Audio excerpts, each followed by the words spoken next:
김용현 피고인, 예, 앉아서 말씀하시면 됩니다.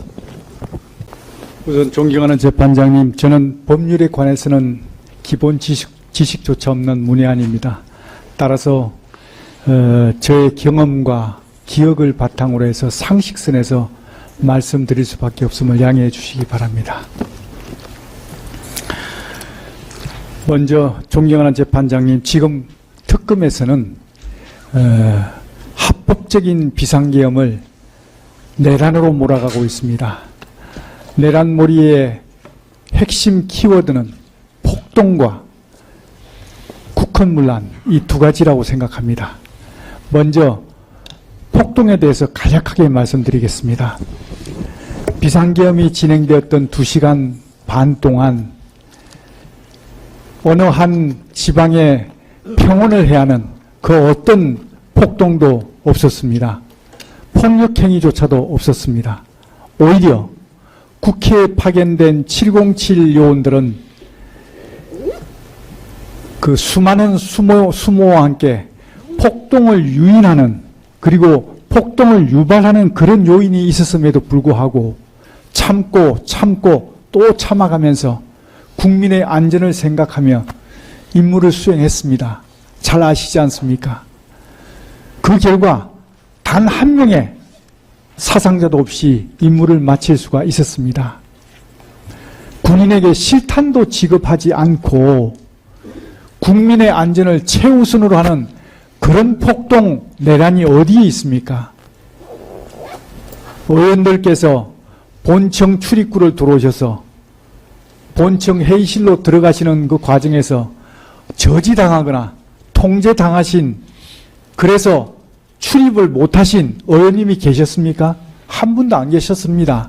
왜 안 계셨습니까? 707 대원들에게 그런 임무가 부여되지 않았기 때문입니다. 이것이 어떻게 폭동이고 내란이 될 수 있습니까? 특히 국회에서 비상계엄 해제 요구 의결이 있자마자 바로 임무를 중지시키고 병력을 철수시켰습니다. 그 시간의 간격은 5분 정도로 저는 기억합니다. 이렇게 국회의 의결을 존중해서 신속하게 조치한 것이 어떻게 내란이고 어떻게 그게 폭동이 될 수가 있습니까?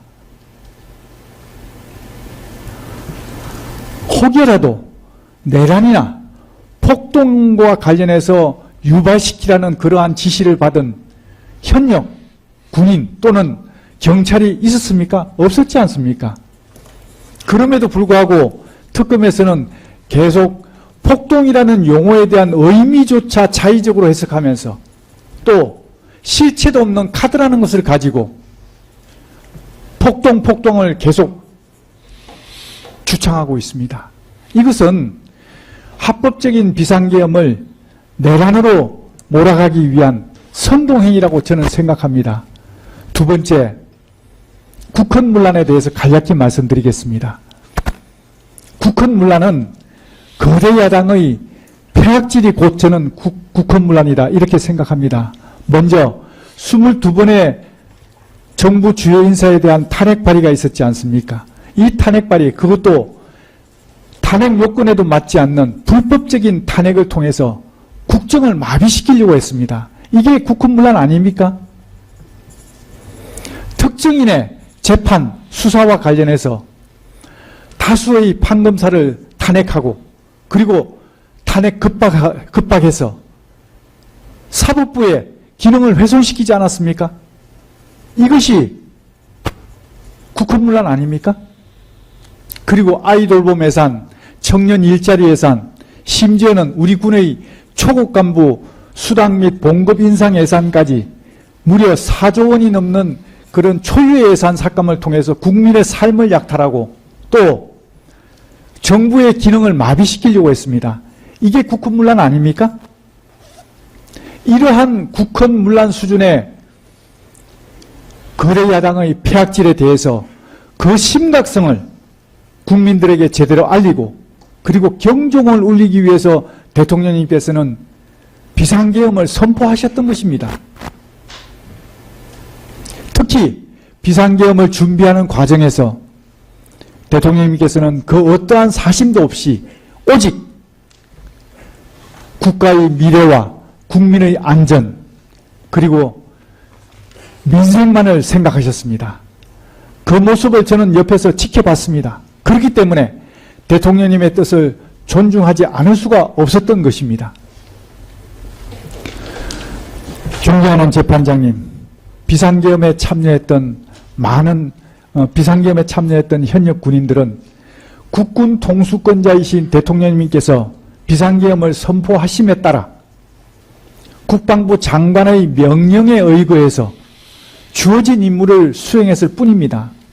따라서 책임져야 할 일이 있다면 명령을 내린 국방부 장관에게 책임을 물으면 되는 것이지 현역 군인들에게는 아무런 잘못이 없다고 저는 생각합니다.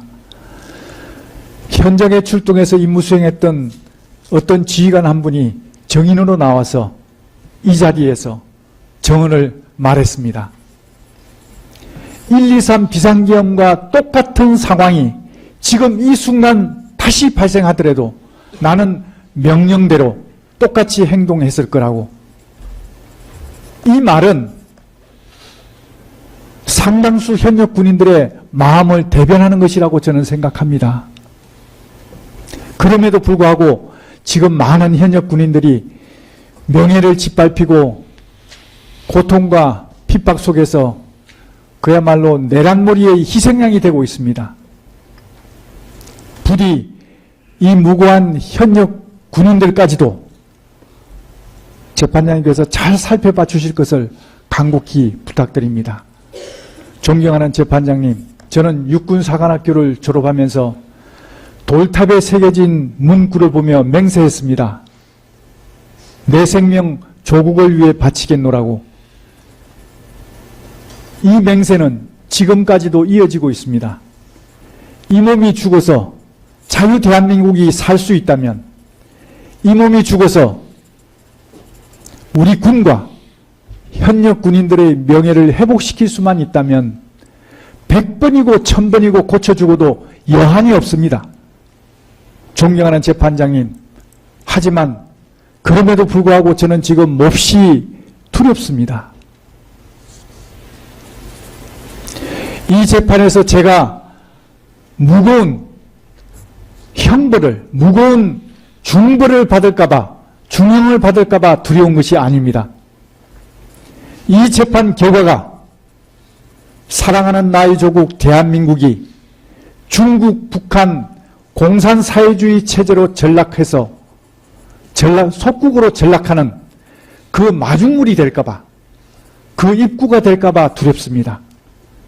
자랑스러운 대한민국이 베네수엘라처럼 될까봐 두렵습니다. 지금 대한민국은 체제전쟁 중에 있습니다. 소리 없는 전쟁, 보이지 않는 전쟁, 하이브리드 전쟁 중에 있습니다. 이 전쟁 결과에 따라서 대한민국은 미국, 일본 등 자유민주주의 국가들과 함께 번영을 지속해 나갈 것인가? 아니면 중국, 북한 공산사회주의 체제의 속국으로 전락할 것인가? 그 갈림길에 서 있습니다. 존경하는 재판장님, 부디 이 땅에 태어나서 이 땅에서 자라나 이 땅에서 살아갈 우리 후손들을 외람되지만 꼭 기억해 주실 것을 부탁드립니다. 감사합니다.